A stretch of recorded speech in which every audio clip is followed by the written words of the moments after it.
Bonjour tout le monde, j'espère que vous allez bien, que tout le monde va bien. Dieu est bon.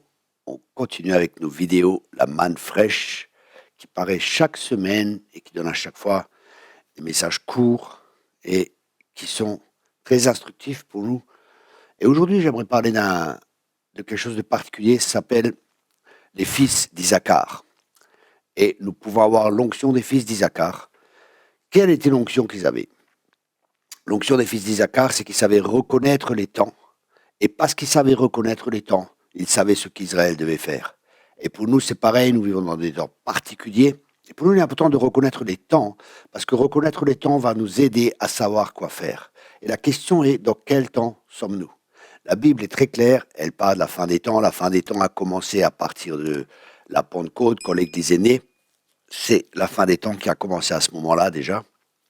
Mais maintenant, nous sommes à la fin des temps. Et pour nous, il est important de comprendre cela et de savoir, OK, qu'est-ce qui nous attend?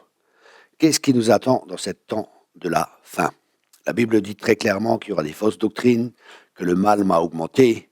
Mais le verset que j'aimerais partager avec vous aujourd'hui, c'est ce verset de Isaïe 60 qui dit « Les ténèbres couvrent la terre, mais sur toi la gloire de l'Éternel va se lever. » Et je crois qu'il y aura un réveil qui va se produire comme il n'y a jamais eu. Ce sera la dernière moisson, ce sera le dernier réveil. L'Esprit de Dieu, la gloire de Dieu va couvrir la terre comme l'eau couvre le fond des mers. Ça, c'est une partie. Mais en même temps, je crois qu'il y a une autre partie, c'est que les ténèbres vont augmenter et qu'il y aura une persécution.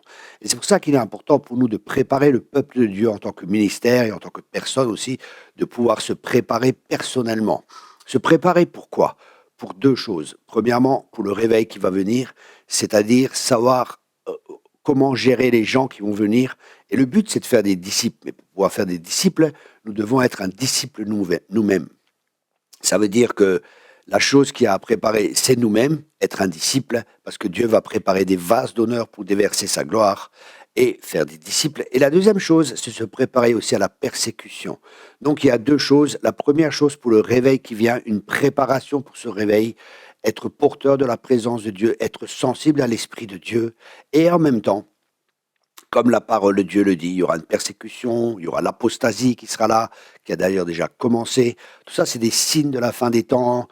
Les enfants seront rebelles à leurs parents, il y aura des crises économiques. Dieu ébranlera encore une fois toutes choses, afin que ce qui est inébranlable reste, c'est-à-dire Christ et son royaume qui est inébranlable et qui ira toujours en grandissant.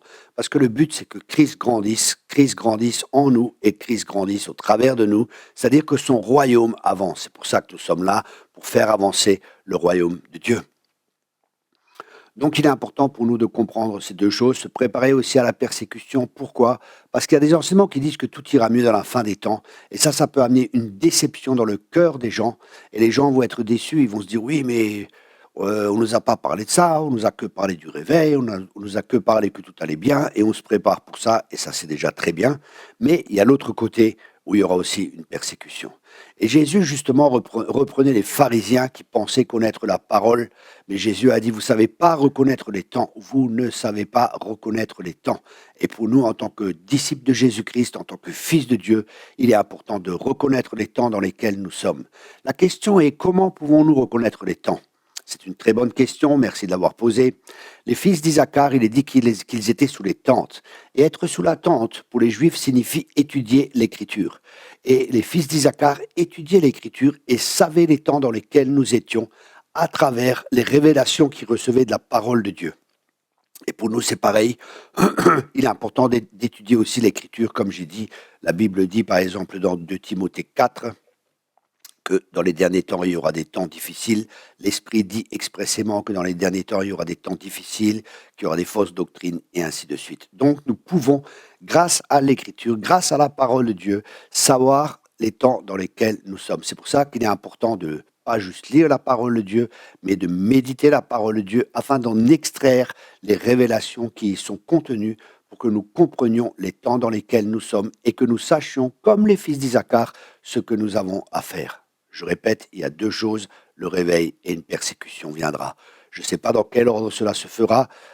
Dans la Bible, il y a des fois le réveil qui est venu avant, et à cause du réveil, il y a eu une persécution, et des fois, il y avait une persécution qui était là, et à cause de la persécution, l'Église se dispersait et un réveil se produisait. Ou peut-être les deux en même temps.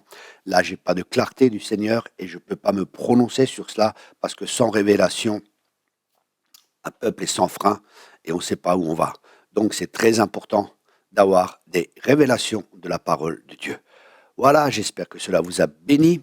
Partagez cette vidéo. Vous pouvez vous inscrire à l'autre lettre de nouvelles. Nous avons une chaîne YouTube aussi, vous pouvez vous inscrire. Soyez tous abondamment bénis et on se voit la semaine prochaine pour une nouvelle manne fraîche. Bonne journée à tous.